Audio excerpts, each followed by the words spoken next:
Pembalap Repsol Honda, Marc Marquez tetap menaruh kepercayaan lebih kepada timnya, meski saat ini pabrikan asal Jepang itu belum memperlihatkan perkembangan yang signifikan. Baginya, perkembangan Honda sejauh ini masih dalam proses, yang tak bisa dilihat hanya dalam waktu sekejap.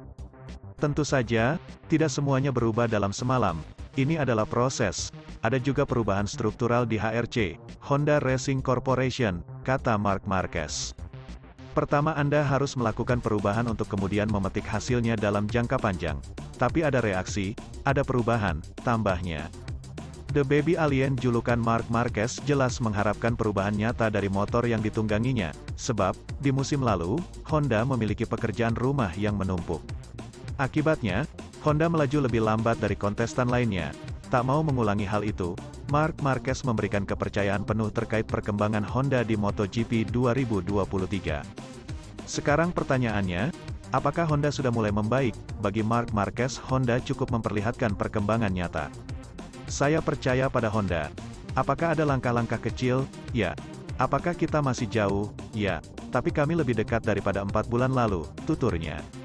Hanya saja, merujuk pada tes pramusim MotoGP 2023 di sirkuit Sepang, Honda masih tertinggal dari pesaingnya. Marc Marquez misalnya, waktu gabungan terbaiknya selama 3 hari uji coba hanya mampu membuatnya duduk di posisi 10. Ia masih terpaut 0,777 detik dari sang pembalap tercepat, Luca Marini. Kemudian, rekan setimnya, Joan Mir, ada di posisi 12, sedangkan dua pembalap LCR Honda, Alex Rins dan Takaaki Nakagami hanya menempati urutan 19 dan 21.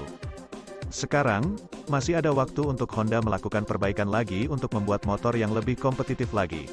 Hasilnya, bisa mereka uji dalam tes pramusim terakhir di Portimao pada 11-12 Maret mendatang sebelum MotoGP 2023 dimulai. Sementara itu, pengenalan format baru yang akan dimulai musim ini mengejutkan sebagian besar grid, berbeda dengan Formula 1, di mana hanya sekitar seperempat dari total acara, 23, yang menerapkan tes singkat ini. MotoGP akan menggelarnya setiap Sabtu, suatu keadaan yang, secara logis, akan menyebabkan peningkatan stres secara signifikan.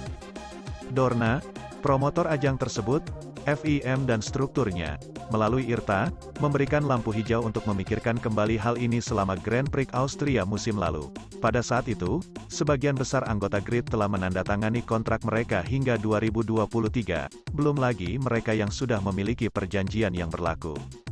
Seperti yang diharapkan, hampir semua pembalap menggarisbawahi peningkatan risiko dengan balapan 2 kali lebih banyak, meski sprint race jaraknya lebih pendek.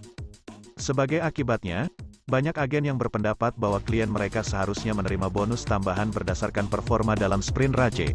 Terlebih lagi, ketika sifat kontrak baru cenderung memberikan bobot yang lebih kecil pada basis gaji, dan lebih banyak pada variabel kinerja seperti ini. Akhir pekan lalu, selama tes pramusim yang berlangsung di Sepang, ada beberapa pertemuan antara eksekutif beberapa tim untuk mengeksplorasi kemungkinan solusi yang disepakati, yang melibatkan tim dan promotor. Seperti yang telah dipelajari motorsport.com, yang berbicara dengan beberapa dari mereka, ide awalnya adalah membuat kumpulan uang bersama, dibagi rata menjadi 2. Sekira 1,5 akan dibayar oleh tim dengan porsi sama, sementara sisanya berasal dari Dorna. Namun, proposal ini bahkan tidak akan dipresentasikan kepada pemegang hak komersial Piala Dunia karena kurangnya konsensus di antara struktur. Ide itu tentu saja menuai pro dan kontra. Ada pabrikan yang kurang berkenan membayar hadiah untuk wakil pesaingnya, sebuah pendekatan yang sampai batas tertentu dapat dimengerti jika memperhitungkan ketidaksetaraan antara jumlah motor di lintasan.